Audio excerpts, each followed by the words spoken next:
Hello, what's up? I'm Brian here doing another video for you guys, and this time Hasbro did their 10/27 stream, and it was actually kind of a surprise because during MCM Comic Con they showed off a whole bunch of Studio Series stuff, so I thought that was going to trail along with this, but no, they actually kept that with MCM Comic Con and just revealed 3 things that we've actually never seen before. We knew about them, but we've never seen them. So I thought that was pretty cool.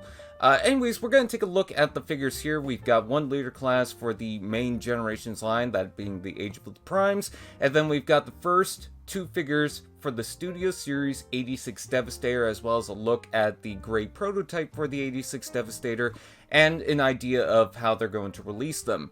Anyways, let's go ahead and start off with the Age of the Primes. This is Megatronus, very much faithful to a lot of the original design elements from the Fallen and Megatronus in the past.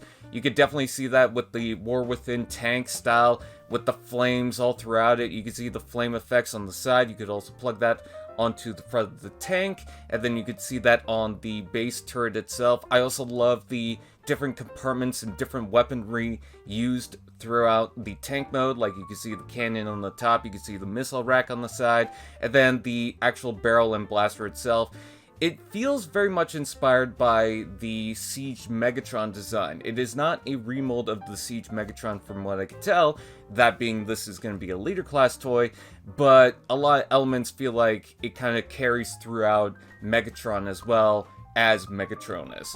And you can see that the weapons will also plug onto the side, the handheld weapons, but you can separate those, of course. And then taking a look at just the up-close look at the robot mode, I'll take a look at the full robot mode, and he looks fantastic. I love that spear weapon. I think that's a reference to Robots in Disguise, if I'm not mistaken. And then the blade at the bottom you can also use, so that's pretty cool. You could definitely see that War Within style helmet. I would have liked to see a Decepticon mask, but I think that would have derived a little too much to Tarn. So I think they went for the smarter route and decided, okay, let's go for the War Within look. I like how bold the chest is, all the purple, all the yellow highlights because the Energon's burning within him. The purple is fantastic because it's not too bold. He's got the Requiem blaster on the side of the arm, so I thought that was awesome. You could also see that of the turret on the side there. And yeah, it just looks really cool. And again, I love that they're going for the War Within look. Taking a look at him with the tank mode, and you can see his entire silhouette. His feet do remind me of Tarn, which some people were speculating, okay, is this a remold of Tarn? I don't really see that. When he did pick it up, I almost thought it was a remold of Armada Megatron, but I think that this is a new mold. You can also see that it has articulated hands, which is no surprise here. I kind of feel like all the Prime figures should have articulated hands so that they could hold the Matrix of Leadership if you want that. But yeah, hopefully those 2 weapons do actually split, because I would like to have them separate instead of together. But I do believe that both weapons are referenced to Robots in Disguise. Maybe I'm wrong about that. But yeah, it looks awesome. And they also did show the box, which definitely reminds me of the old Power of the Primes line. They also mentioned that they are doing all of the Primes, so if you already have the Vector Prime, I imagine that's going to continue with that from the Legacy United line. So we got Megatronus, we know about a whole bunch of others, and then in the future we're going to get more of them, so there you go. I do like the gold trim on the package itself, and then you can see the artwork on the side, so pretty nice. Anyways, moving on, we've got the Studio Series lineup. So this is the first part of the Devastator. We've heard about 86 Devastator for the longest time, and now it's officially happening. The first figure we're going to take a look at is the Deluxe class Bonecrusher. We got Deluxe and Voyager to talk about. And I will say, I love the little alt mode. I love the little bulldozer. I like that you can actually move the shovel around, because you can see that with the animation. It's nice. It's very green. I like the front and how squared off it is, but it's got a little detail there with the gunmetal. I think it looks nice. The robot mode is definitely not as clean, but it probably looks a lot better than that Combiner Wars one, to be honest. I think the legs are fine, you know, mostly using the treads. That's something traditional for Bonecrusher. But the head's okay. It might be a little small. The arms are fine. I like that little shovel, or not the shovel, but the little hood section there. I like how the bucket forms the chest.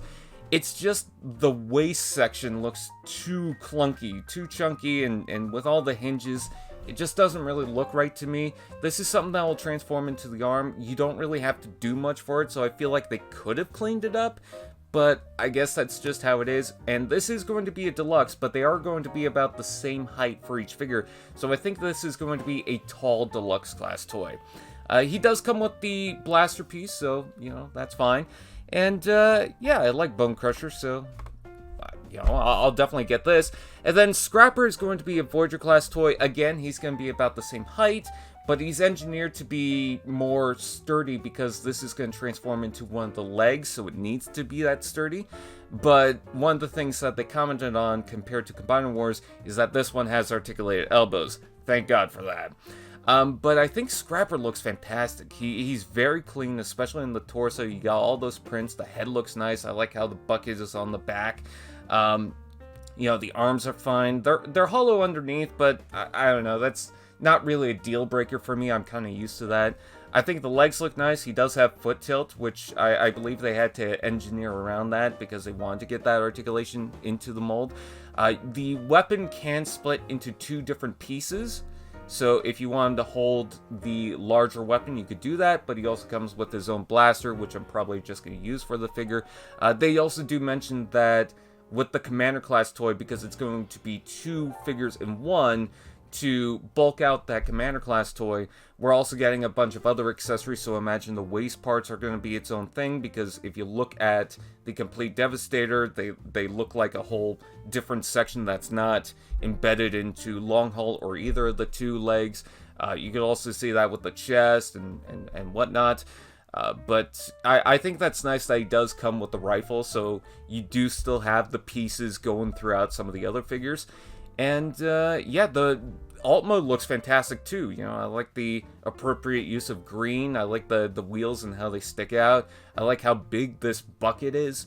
And, yeah, I think it looks nice. Now, we do have the packagings, and what I really wanted to comment here is, one thing that I don't like about the box is I do like the fact that they're using the windows this time, so that's good. They commented on that. But it looks too similar to what they're doing with the Age of the Primes line. One thing that I love about going to the store and checking out all the Transformers is you specifically know, okay, this is Legacy, this is Studio Series, this is all the other stuff, mostly for the TV shows and the movies and whatnot, that I could basically ignore because it's not for me. But I could definitely, you know, just see right away, you know, what's there. For this, it just feels like it's mixing too much, because the only difference I could see really is not only the name, but the trim, the color of the trim. You know, you got blue here, you got gold for Age of the Primes. So I'm a little disappointed by that. You do have nice artwork, but it's the same style. One thing that I like about that Target exclusive Scavenger coming out, I think it, oh no, it's Overload coming out, is that you got the red striping throughout. I thought that stood out. That was very nice, and I was kind of hoping for something like that, but that's not what we're getting. Just something I wanted to comment here. And then taking a look at Devastator in the complete form, so you can see that the chest piece will be able to plug in. You could see the waist section and what I was talking about with the large hinges. And you can see how Long Haul and Hook will be able to attach together and combine into the torso. Those two figures are going to be in one set as the Commander class, and then we've got the other two, that being Mixmaster and Scavenger, as their own figures. Scavenger being a Deluxe, Mixmaster being a Voyager class figure. And I think it comes together very nicely. I think the complete look is very good. I think it's a nice complete figure. Nothing really sticks out. Nothing feels like there's kibble that ruins this section, or that they had to hinder something, or have to, you know, engineer something around something else that makes it look like a disaster. No, this looks like a complete and nice figure by itself. And they did compare it to the Menasor. He is a little bit taller than Menasor, and I'm totally fine with that. I felt like the Titan class toy, while that's nice and big, it didn't really need to be that big. And he's much wider for this toy compared to Menasor, which was important to them. I'm totally fine with that, and I really want to get this. They do have the pre-orders up tomorrow, and I'm hoping to get into that. So for the Bonecrusher and the Scrapper, those are coming out in April. They mentioned the Commander class coming in July, so that's Long Haul and Hook. And then for Scavenger and Mixmaster, they are coming out in September. They made it abundantly clear that they don't want to make the mistake of previous combiners and making one hard to get. They wanted to go through all of the sets in a year and as quick as possible so that you get it right away. You don't have to worry and stress about it too much throughout the years. And I'm hoping the same thing for the aerial bots, because we know about that. So, yeah, that's basically what we got revealed. So, with that out of the way, what do you guys think? Please comment below, let me know. Please like, comment, share, subscribe to all those fun dudes, and I'll see you guys next time. AllSpark TV. Now that's just prime.